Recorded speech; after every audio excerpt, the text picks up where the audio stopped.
동양감동사관의 영찬이를 데리고 금요일날 백화산에 가서 금요일 저녁을 저 혼자 빈집에서 그렇게 혼자 지냈는데 시간이 굉장히 안 가더라고요. 그러면서 저 영상을 봤는데 굉장히 감동적이고 또 영찬이 생각이 어찌나 나는지 저 영상을 보면서 혼자서 정말 얼마나 감동받고 혼자서 막 울었는지 그 감동이 여러분들에게 오늘 그대로 전해졌는 줄로 믿습니다. 함께 고백해 볼까요? 옆 사람 보시고 또 좌우 보시고 짝을 잘 지으셔야 될 것 같아요. 오늘은 잘 한번 보시고 고백하세요. 저보다 낫습니다. 잘 상대를 잘 보세요. 뭐가 낫다는 건지 그것까지도 고백해 보세요. 인정합니다. 이렇게 고백해 보세요. 인정합니다. 인정. 저보다 잘생겼습니다. 인정합니다. 저보다 낫습니다. 인정합니다. 이렇게 고백하시기가 쉬우신가요? 평소에 쉬우신가요? 쉽지 않으시죠? 네. 교회 와서는 이렇게 자연스럽게 고백할 수 있는 줄로 믿습니다. 우리가 기대하고 신앙하는 하나님 나라가 여러분 어떤 나라인가요? 사도행전 1장 6절에서 8절까지 말씀을 보면 6절 말씀에 화면을 보시면서 주께서 이스라엘 나라를 회복하시니 이때이니까 라고 물었어요. 이스라엘 나라를 회복한다는 것, 그 제자들의 물음 속에는 고난과 희생의 십자가는 없이 내 것, 내 가족, 내 나라, 내 이스라엘 그것만을 주장하는 신앙이었습니다. 또 아니면 썩어질 세상과는 아예 담을 쌓아버리고 이 교회라는 테두리 울타리 안에서만 우리들만의 천국을 누리는 것으로 만족하는 그런 신앙, 여러분 그런 신앙을 가지고 있는 것이 하나님 나라라고 혹시 생각하고 계시나요? 둘 다 아니죠. 정답은 예수님께서 선포하신 하나님 나라는 저 세상을 외면하는 게 아니라 저 세상을 향해서 구원의 문을 활짝 열어놓는 것, 그것이 세상과 교회를 분리시키는 담을 쌓아가는 것이 아니라 그 장벽을 뛰어넘어서 하나님의 구원이 필요한 저 세상 속으로 들어가는 것, 그것이 진정한 하나님 나라의 소망입니다. 예수님께서 그러셨던 것처럼 섬김의 종으로 고난과 희생의 길을 걸어가는 것, 악한 세상 속에서 회개와 하나님 나라의 복음을 증언함으로써 새로운 구원의 역사, 또 변화의 그런 삶을 살아가는 것, 그것이 우리를 통해서 이루어지는 진정한 하나님 나라입니다. 여기에 복음의 본질이 있는 것입니다. 먼저 인간의 몸을 입고 이 세상에 오셔서 고난받으시고 죽기까지 순종하신 예수 그리스도를 통해서 구원이 이 땅 위에 임하였다는 것을 믿는 것, 예수 그리스도께서 구원의 산 증인이라는 사실을 믿는 것, 구원을 믿는 신앙입니다. 거기다가 십자가의 죽음으로 이 땅을 구원하신 예수님은 다시 살아나셔서 하늘에 오르셨다가 마지막 날에 다시 오실 분이시라는 소망, 천국 소망의 믿음을 가지고 살아가는 것. 그래서 이 믿음에 따라 우리는 이 세상에서의 부귀 영광을 효원하여 예수 그리스도와 함께 다시 임하실 완전한 하나님 나라, 그것을 위해 살아가는 것입니다. 예수님처럼 세상을 섬기며 동시에 그 세상을 초월하여 살아가는 그리스도인은 언제나 긴장의 끈을 놓지 않을 수 없는 것입니다.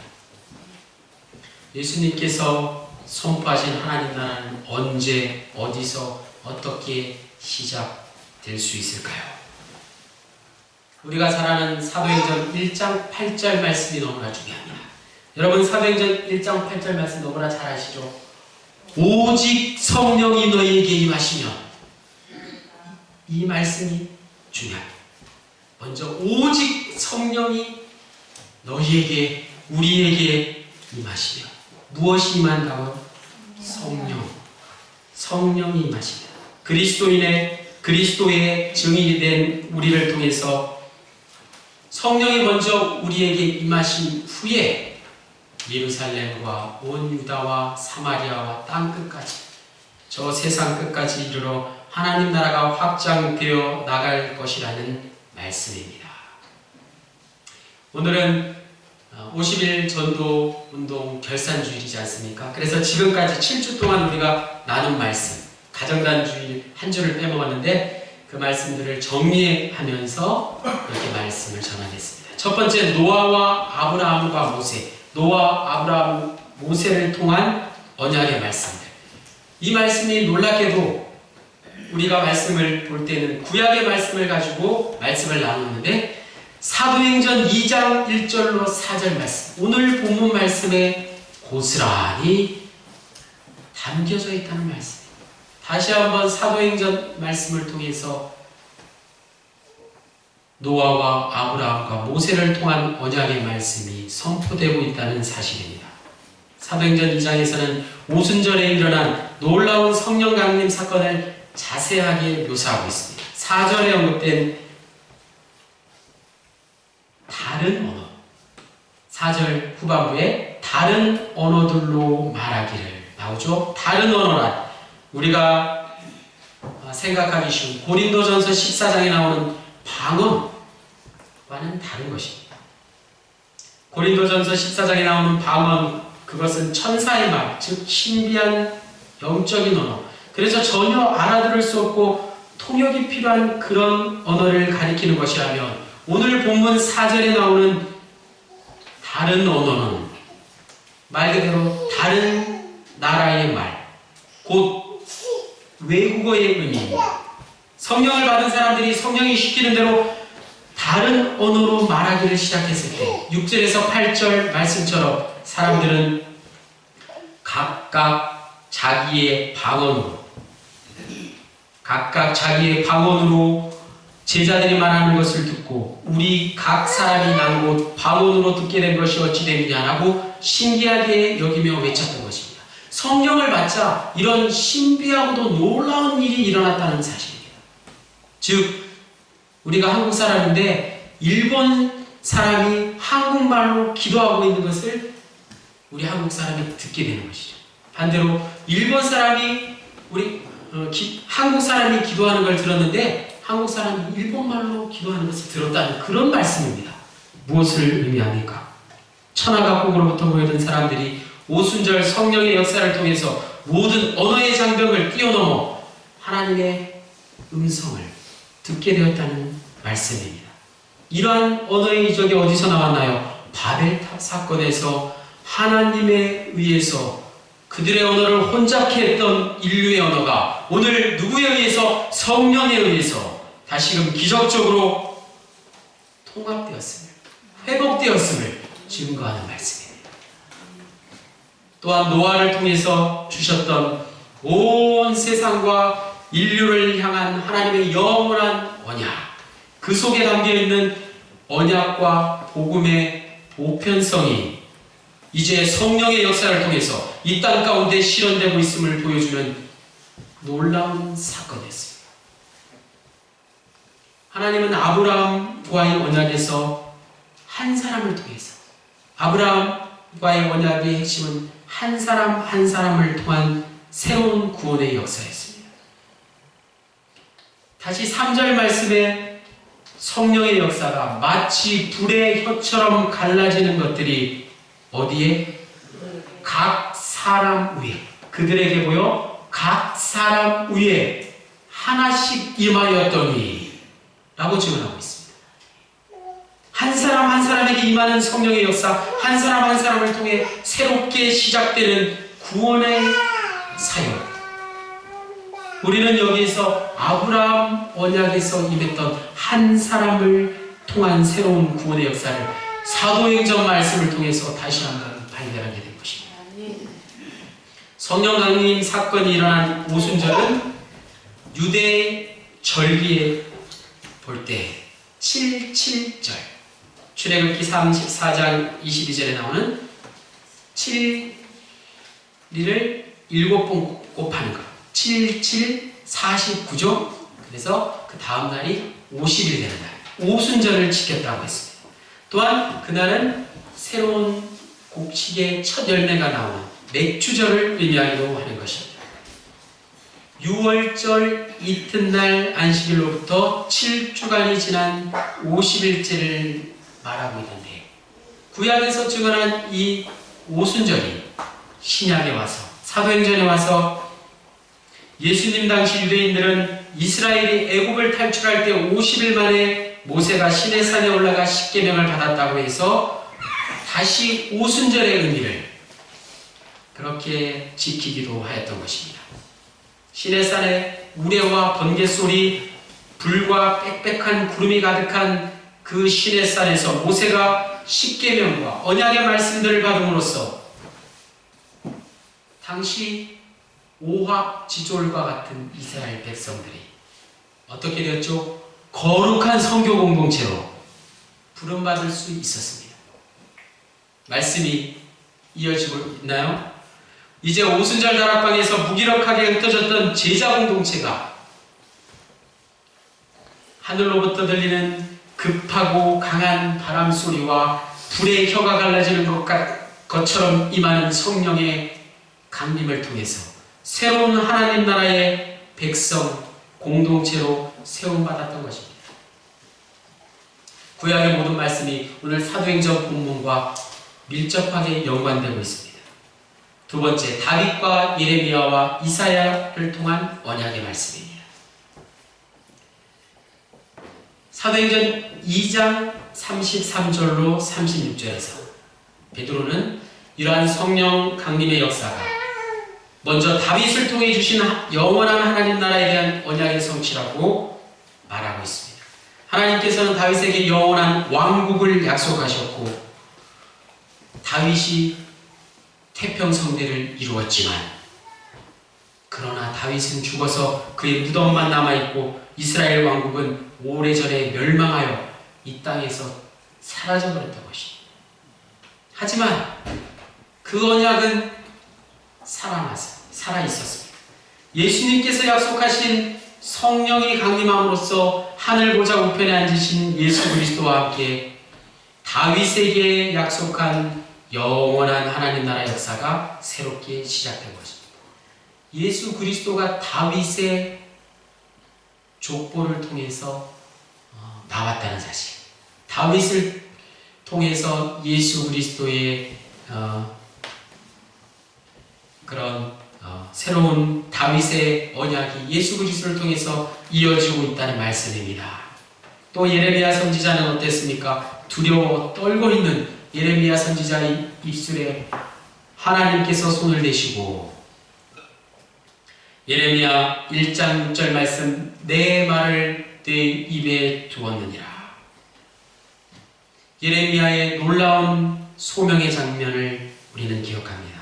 그 장면이 오순절 다락방에 모인 제자들이 성령 충만함을 받았을 때 성령이 말하게 하심에 따라서 말하기를 시작하였다는 모습, 그것에서 재현되고 있다는 사실입니다. 예레미야에게 말씀하신 예레미야 1장 7절 말씀, 내가 너를 누구에게 보내든지 너는 가며 너는 무엇을 명령하든지 너는 말할지니라. 이 말씀 또한 사도행전 4장 31절에 무리가 다 성령 충만하여 담대히 하나님의 말씀을 전하니라. 이 말씀을 통해서 성령의 역사 안에서 실현되고 있음을 보게 됩니다. 예레미야 31장 33절, 내가 나의 법을 그들의 속에 두며 그들의 마음에 기록하여 나는 그들의 하나님이 되고 그들은 내 백성이 될 것이다. 바로 예레미야의 새 언약은 지금 이 순간 우리 안에 내주하셔서 역사하시는 성령의 역사가 된 것입니다. 마지막, 오늘 말씀의 핵심, 바로 성령의 역사는 하나님 나라의 시작에 있습니다. 누가복음 4장에 가면 회당에서 설교하시는 예수님, 바로 이사야 61장의 말씀을 읽으시며 당신의 공생의 사역을 시작하셨습니다. 누가복음 4장 18절에서 21절까지 예수님의 말씀처럼 성령 강림의 역사는 이사야 선지자가 증언한 대로 주의 성령이 내게 임하셨으니 이는 가난한 자에게 복음을, 포로된 자에게 자유를, 눈먼 자에게 다시 보게 됨을, 눌린 자에게 자유함을 주는 새로운 하늘나라의 역사를 시작하게 된 것입니다. 사도행전 2장에 나오는 성령이 강림하셨던 오순절 다락방에서 무기력하게 흩어졌던 제자 공동체가 부활하신 예수 그리스도와 하나님 나라를 증언하는 무엇이 되었죠? 초대교회, 교회를 새롭게 세움받는 역사적인 사건이 된 것입니다. 자, 이제 지난 시간 동안의 말씀을 우리가 말씀과 함께 정리해 보았는데 50일 기간을 여러분 보내시면서 어떠셨나요? 하나님의 영원한 언약의 말씀에 대해서 우리가 그동안 쭉 말씀을 나눴습니다. 노아로부터 시작해서 아브라함을 통한 언약, 모세를 통한 시내산의 언약, 다윗의 언약, 예레미야의 새 언약, 그리고 이사야서의 영원한 언약까지 우리가 살펴봤던 하나님의 영원한 언약, 이 성경 전체가 하나님의 영원한 언약의 말씀이라는 사실입니다. 놀랍게도 모두가 오늘 본문 오순절 성령 강림 사건 속에 녹아져서 하나님 나라의 역사로 이루어져 가고 있다는 사실. 사도행전 2장 15절에서 21절 베드로가 설교한 말씀 역시 하나님의 영원한 언약은 예수 그리스도의 고난과 희생에서 그 절정을 이루었습니다. 그런데 빠질 수 없는 것, 바로 오순절 성령 강림 사건을 통해서 예수 그리스도의 십자가와 부활이 하나님의 영원한 언약의 완성임을 동시에 선포하고 있습니다. 성령이 역사하시는 새로운 하나님 나라의 시작임을 우리에게 전하고 있는 말씀입니다. 여러분, 예수님이 십자가에 달려 죽으시고 부활하시고 그걸로 끝이 아니라 성령 강림의 사건이 있었다는 것입니다. 그 중심에 예수님의 제자들, 즉 저와 여러분, 성도와 이 교회가 자리 잡고 있다는 말씀입니다. 오늘 말씀을 마무리하면서 많은 사람들이 현대 교회의 위기를 이야기하고 있습니다. 그리고 그 위기에서 우리들 역시 예외일 수 없습니다. 새로운 하나님 나라의 중심에 서야 할 교회가 어쩌다 이런 위기에 처하게 되었을까요? 모두가 교회의 위기라고 말하는 이 시대에 우리는 어디에서 그 해결책을 찾아야 하나요? 무엇보다도 믿음의 본질이 회복되는 것과 오늘 말씀의 주제 성령의 본질이 회복되는 것이 필요합니다. 사도행전 2장 42절에서 47절까지 말씀. 초대교회의 모습을 우리가 볼 수 있습니다. 사도의 가르침을 받는 설교와 말씀 교육의 사역, 서로 교제하는 코이노이아의 친교, 떡을 떼고 기도에 힘쓰는 성례전과 기도사역, 모든 물건을 서로 통용하는 사랑에서 나온 자발적 나눔, 재산과 소유를 팔아 각 사람의 필요에 따라 나누는 섬김과 봉사의 사역, 그리고 날마다 성전에 모이기를 힘쓰고 하나님을 찬미하는 예배 공동체, 주께서 구원받는 사람을 날마다 더하게 하시는 전도와 선교의 사역까지, 이것이 초대교회를 통해서 보여주는 성령의 역사요 하나님 나라의 역사인 것입니다. 오직 성령이 임하실 때 교회의 본질이 회복되는 것이며 우리들의 신앙, 그리고 우리가 접하고 있는, 우리가 겪고 있는 위기가 모두 극복될 줄로 믿습니다. 오늘 성령 강림 주일에 우리 안에 거하시는, 우리 안에 그리고 새롭게 임하시는 성령의 역사를 통해서 이러한 교회 사역의 본질이 저와 여러분 가운데 회복될 수 있기를 간절히 축원합니다. 할렐루야. 자, 이제 말씀을 정리하고 잠시 기도하는 시간을 갖도록 하겠습니다. 지금 이 시간 우리가 성령 강림 주일을 맞은 우리 모두에게 성령의 역사가 함께 하시기를 함께 기도했으면 좋겠습니다. 먼저 우리 교회 낙평 영문이 성령의 역사하심으로 회복될 수 있기를 원합니다. 우리의 가정과 가족과 친척과 이웃을 회복시키는 성령의 역사가 함께 하실 줄 믿습니다. 그러기 위해서 지금 이 시간 우리가 함께 성령의 임재를 기도해야 합니다. 함께 한 목소리로 따라해 보겠습니다. 예배전 우리가 고백한 찬양의 가사 기억하십니까? 예배전에 우리가 부른 찬양의 가사 성령님 인정합니다. 함께 따라하겠습니다. 성령님 인정합니다. 성령님 환영합니다. 지금 내 안에 오시옵소서. 지금 우리에게 이 고백이 필요합니다. 네, 그동안 우리는 성령님을 인정하지 못했습니다. 어찌 보면 우리들 스스로 서로를 인정하지도 못하고 살아왔습니다. 저보다 낫습니다. 인정합니다. 이 말이 그렇게 쉽게 나오지 않았습니다. 솔직하게 내 자신에게 스스로 물어볼 때 나보다 재능 있고 능력 있고 나보다 더 나은 사람을 인정하기가 쉽지 않았습니다.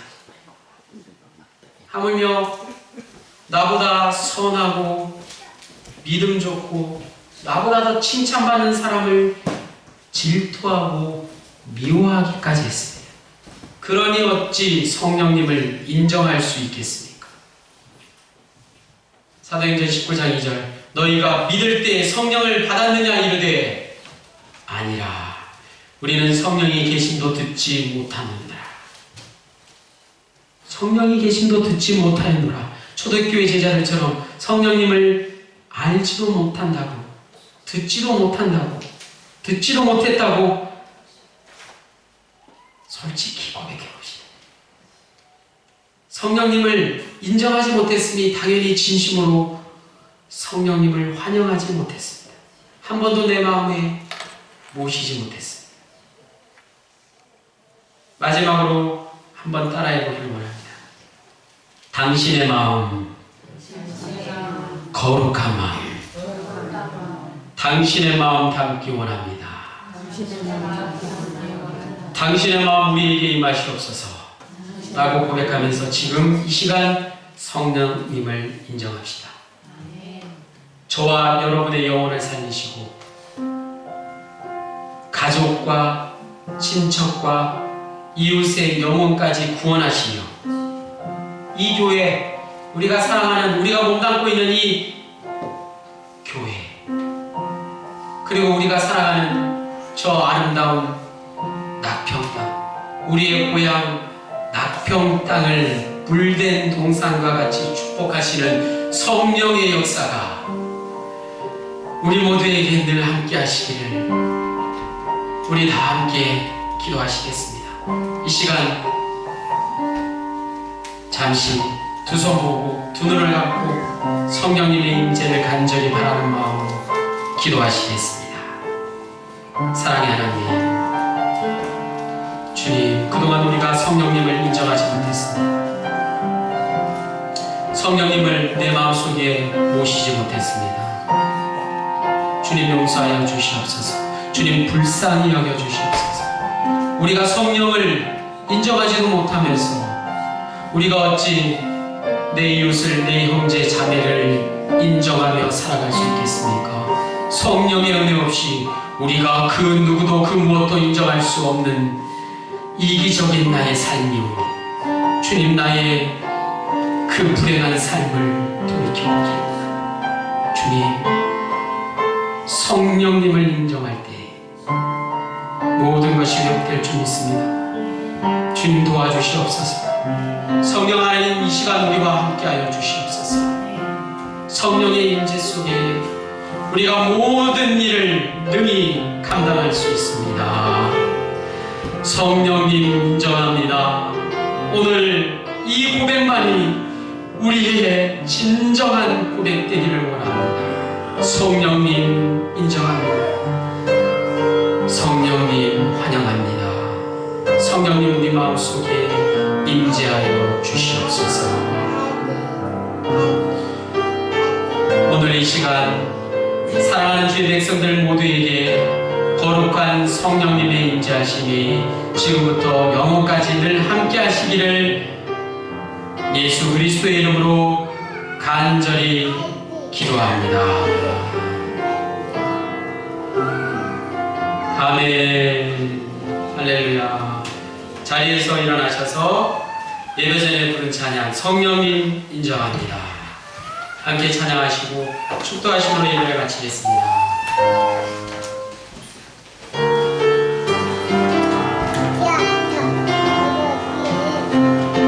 성령님 인정합니다. 환영합니다. 지금 내 안에 오소서. 성령님 인정합니다. 환영합니다. 지금 내 안에 오소서. 오셔서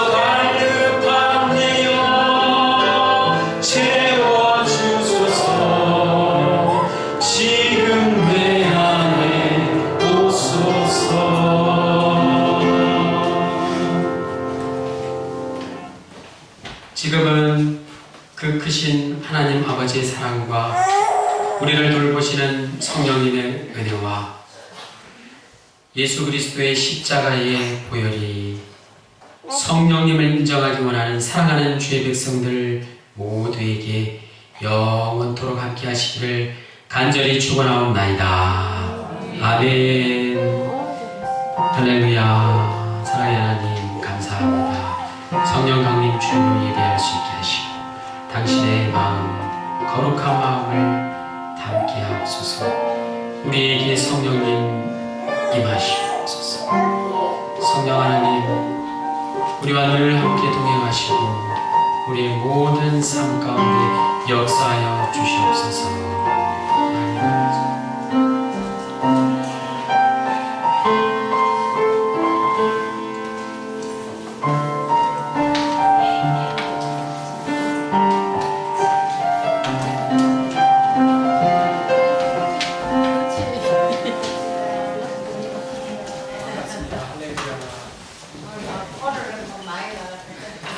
안녕하세요. 반갑습니다. 안녕.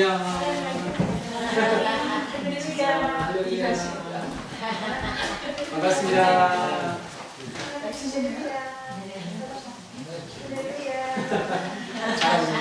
사랑이? 네, 사랑해요. 잘 지내셨어요? 수고하셨습니다. 여러분 잘 지내셨어요?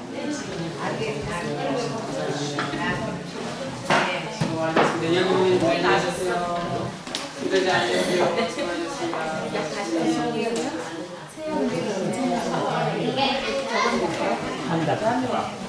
저번에 드셨던 것보다 좀 괜찮으세요?